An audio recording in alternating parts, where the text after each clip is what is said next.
வணக்கம் மக்களை, சற்றுமுன் கிடைத்த தகவல் ஒன்றை பார்க்க போகிறோம். அதாவது தமிழகத்தில் பெரும் ஆதரவு 12 தொகுதிகள் அதிமுகவுக்கு கிடைக்கும் அமோக வெற்றி. இந்த ஒரு தகவலை பற்றி தான் நாம் பார்க்க போகிறோம்.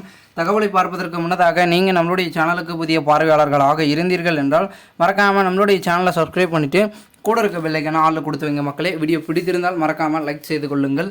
அதாவது தற்பொழுதைய பொறுத்த வரைக்கும் அதிமுக, திமுக, நாம் தமிழர் கட்சி, பாஜக என்று தமிழகத்தில் நாடாளுமன்ற தேர்தலில் 4 பக்கமும் அனல் பறக்கும் பிரச்சாரங்களும் 4 பக்கமும் 4 முனை போட்டிகளும் நிலவி கொண்டிருக்கும் இந்த ஒரு சூழலில் வெற்றி யாருக்கு அப்படின்ற ஒரு முடிவுகள் வெளியாகி கொண்டே இருக்கிறது என்றும் பார்க்கப்படுகிறது. அதிலும் நம்மளுடைய முக்கிய அங்கமாக இருக்கக்கூடிய தேர்தல் என்னதான் ஒரு கட்டமாக நடந்து முடிந்தாலும் 19ஆம் தேதி பெரும் விதத்தில் நிறைய இடங்களில் பார்த்திங்கன்னா ஆதரவு என்பது அதிகமாக இருக்குது அப்படின்னு சொல்லிட்டு இருக்காங்க. அதில் பாஜக பார்த்திங்கன்னா தற்பொழுது பலம் வாய்ந்த ஒரு கூட்டணி உருவாக்குனாங்க. ஓகேங்களா, நிறைய விதமான கட்சிகளை பெரிய பெரிய கட்சிகளை தன்வசம் இழுத்து தன் கூட்டணி பலப்படுத்தினாங்க. அதனால் பார்த்திங்கன்னா பலப்படுத்தி அதிமுகவுக்கு பின்னுக்கு தள்ளி நம்ம முன்னுக்கு போயிடணும். ஏன்னா முதலிடத்தில் திமுக ஆளுங்கட்சியாக இருக்கிறது. 2ஆவது இடத்துல இருக்கக்கூடிய அதிமுகவை பின்னுக்கு தள்ளி நம்ம 2ஆம் இடத்தை பிடிக்கணும் அப்படின்ற ஒரு பிளானை பாரதிய ஜனதா போடுறாங்க. அதன் பிறகு தற்சமயம் வரைக்கும் இருக்கக்கூடிய அதற்கு பார்த்திங்கன்னா பாஜகவும் பலவிதமான பிளான்களையும் பார்த்திங்கன்னா போட்டு இருந்து கொண்டிருந்தார்கள். அதுக்காகவும் செயல்பட்டு இருந்தார்கள்.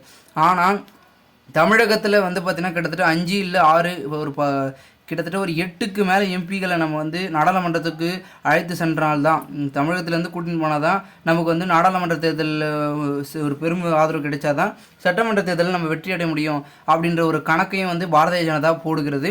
அதற்கான வேலைகளும் தீவிரமாக பார்த்தது அப்படின்னு சொல்லப்படுகிறது.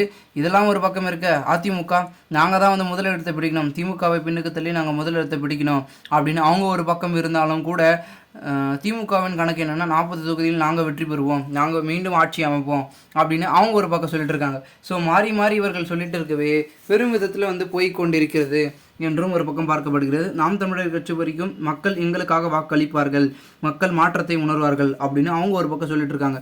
இந்த ஒரு சூழலில் பெரும் விதத்தில் போய் கொண்டிருந்தாலும் கூட தற்பொழுதை பொறுத்த வரைக்கும் தமிழகத்தில் பார்த்திங்கன்னா 69% வாக்குகள் பார்த்திங்கன்னா இடம்பெற்றிருக்கிறதாகவும் பதிவாயிருக்கிறதாகவும் கொடுக்கப்பட்டிருக்கிறது. கடந்த முறை காட்டிலும் 8% பார்த்திங்கன்னா குறைவாகவும் வாக்குப்பதிவு நடைபெற்றதாகவும் கூறப்படுகிறது. இதில் பாஜகவுக்கு வாய்ப்பு என்பது மிகவும் குறைவு தான். ஓகேங்களா, அது மட்டும் சொல்லிடுறாங்க நிறைய விதமான இடங்களில். ஏனென்றால் தொகுதி வாரியாக ஒரு 10க்கும் மேற்பட்ட தொகுதிகளில் இவ்வளோ வாக்குகள் பதிவாயிருக்கு அப்படின்னு சொல்லியிருக்கிறதுனால இந்த இடங்கள் தான் இந்த அளவுக்கு அதிகமாக வாக்கு வந்திருக்கு. மற்ற தொகுதிகள்லாம் அந்த அளவுக்கு பெரும்பான்மையான ஆதரவு வாக்கும் கிடைக்கல அப்படின்னு தான் பார்க்கப்படுகிறது. முதலில் தேனியில் பார்த்திங்கன்னா 69.84% வாக்குகள் அங்கே பதிவாயிருக்கு. அடுத்தது பார்த்திங்கன்னா காஞ்சிபுரம், அதுலேயும் 78.69% வாக்குகள் பதிவாயிருக்கு. அடுத்ததாக கிருஷ்ணகிரியிலையும் பார்த்திங்கன்னா 79.5% வாக்குகள் பதிவாயிருக்கு. அதன் பிறகு கள்ளக்குறிச்சி 79.21% வாக்குகள் பதிவாயிருக்கு.